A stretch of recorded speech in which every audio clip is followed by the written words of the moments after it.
Magandang araw mga kaibigan.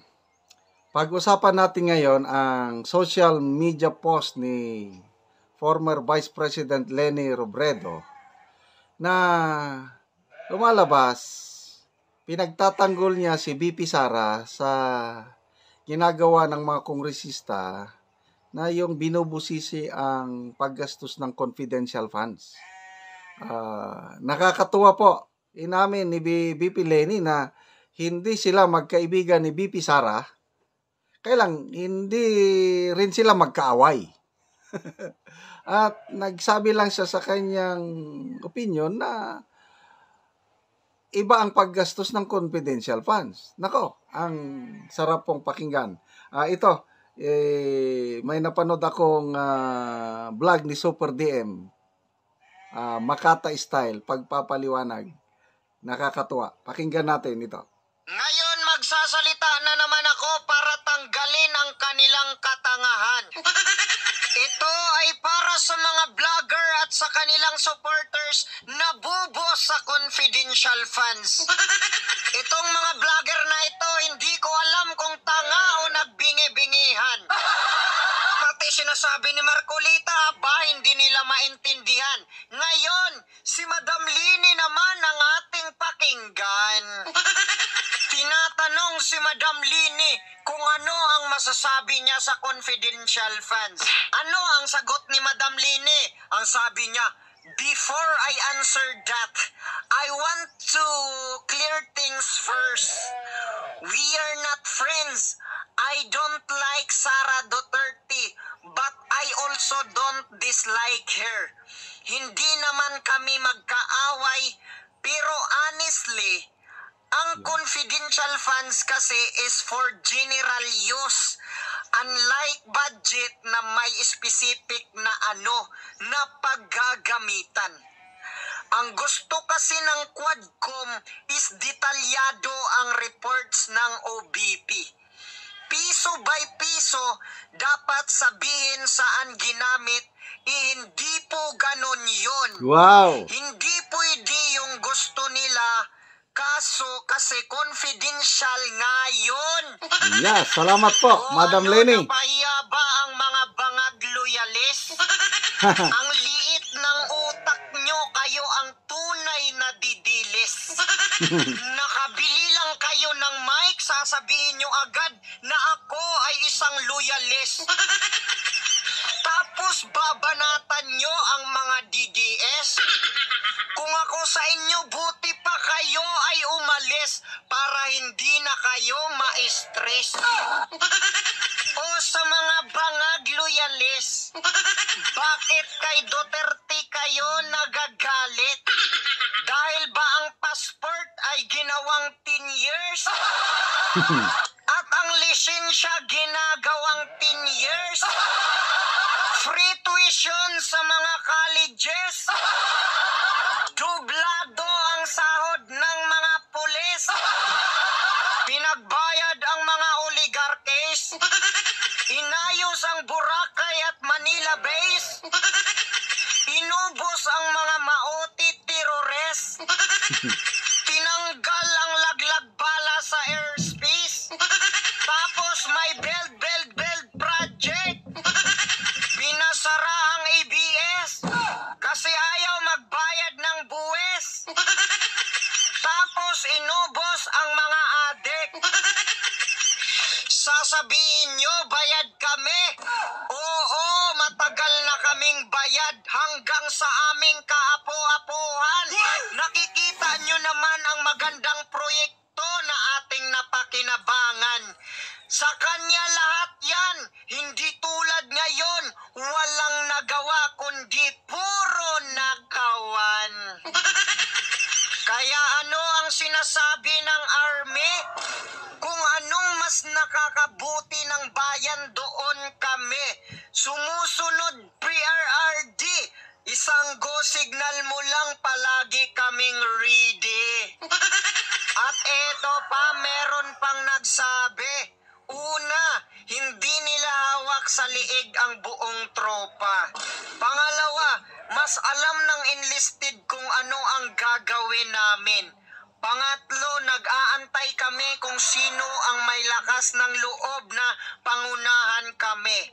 Pang-apat, taong bayan ang busing namin at hindi sa iisang tao. Pang-lima, marunong kaming tumanaw.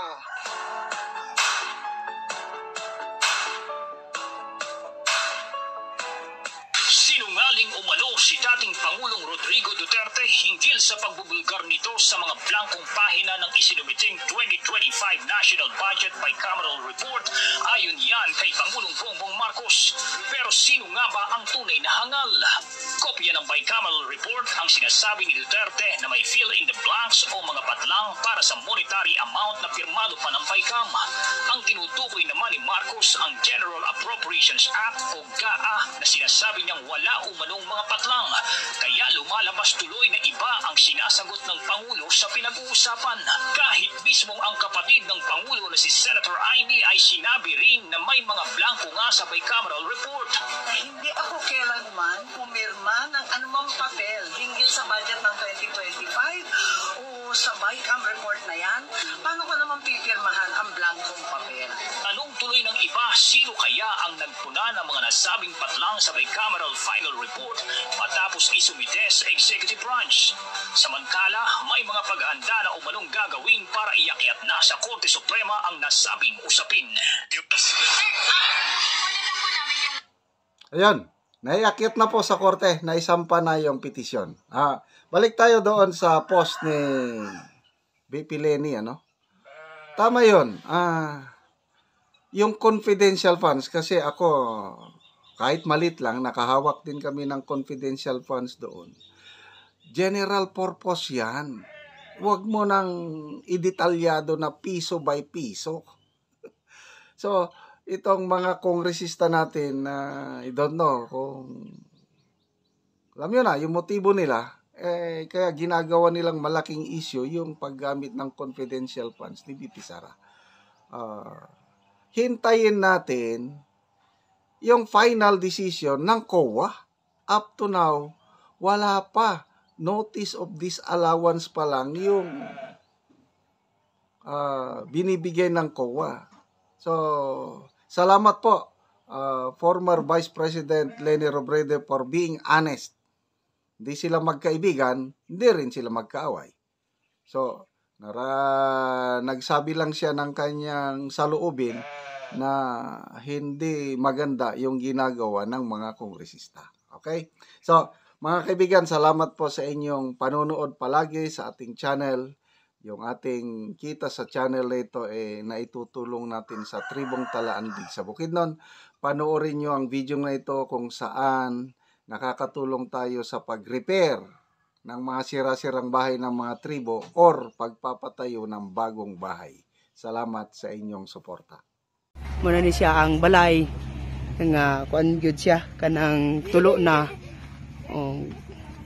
Tanaw na ako sa sulod. Muna ni siya ang ilang balay ang muna ni ang kulin yung balay. Muna ni akong balay tanaw nga niyo. Oo. Ay bangag nagamay pa kaayo nga balay. Gamay kay nga balay. Wala na gid among ka Silungan. kasilungan kun mo na. Oo. Salamat sa Ginoo nga naay naka lantaw nga maluoy sa mo ang tagaan mi. Tagaan mo og sa kuan pod nga makakita sa inyo nga ingan ani gyud. Diri pagid mo ang kulgahigda. Oh, diri dito mo. Oo, ang inyong butang kuan na pod. So makita man gyud nga kuan na gid siya. Boss lot na. Nabangagan na gid. Oo, naapag yun, na gisumok-sumbak ka na gani na. Kuan ra, sumpay-sumpay ra. Oh, gisumok-sumpay. Gisumpak-sumpay na. Oo, na inyong mga dingding, sako. Oh, sako. O, ang inyong kuan pod, inyong dingding pod nga, makuan na siya, bangag na siya. Muna inyong abuhan. Muna. So, kini inyong kuan, trapal rapod. Trapal na gid.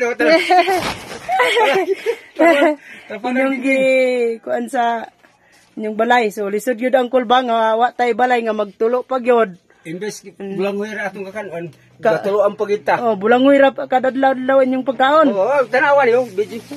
Kana ra gyud inyong sabawan.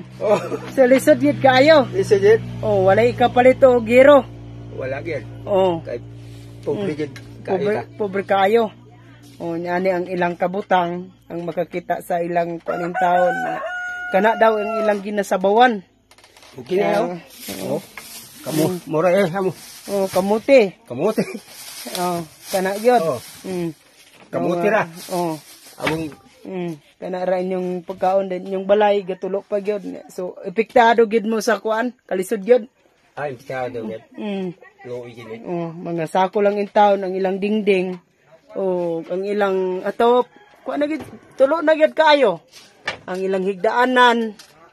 Oh, lisod na gyud kaayo ang ilang kabutang tungod sa kuan lagi wala sila ikapalit og giro.